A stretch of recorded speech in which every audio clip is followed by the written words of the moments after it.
In 2024, an Israeli soldier was photographed in Gaza wearing this badge. It shows an imagined country stretching from the Nile in Egypt to the Euphrates in Iraq.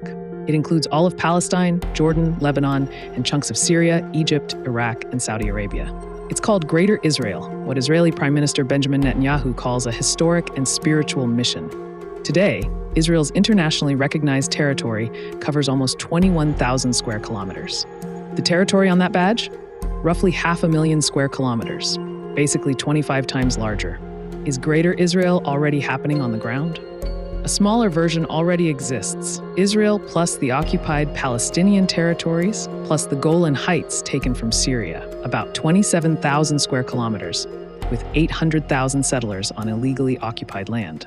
The big version, seen on the badge, would absorb, in whole or in part, land from 7 sovereign nations, where over 120 million people live.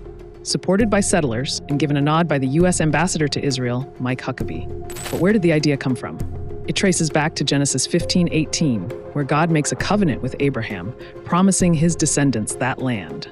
It is quoted by the founder of modern Zionism, Theodor Herzl, in 1898 as the borders of a future Jewish state. Decades later, the idea became a strategy.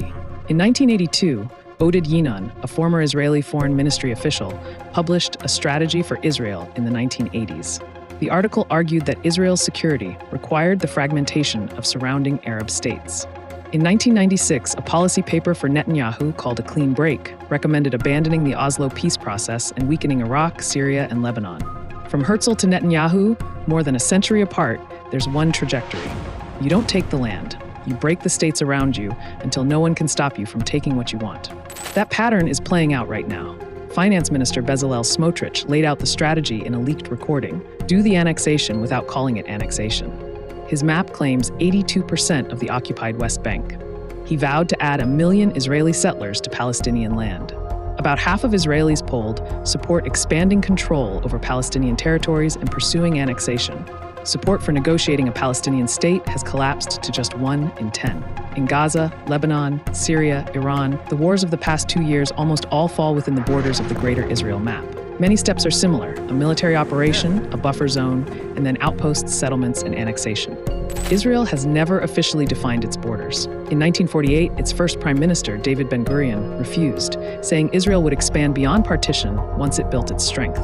Since then, every border Israel has ever drawn has been temporary. Every expansion has been permanent.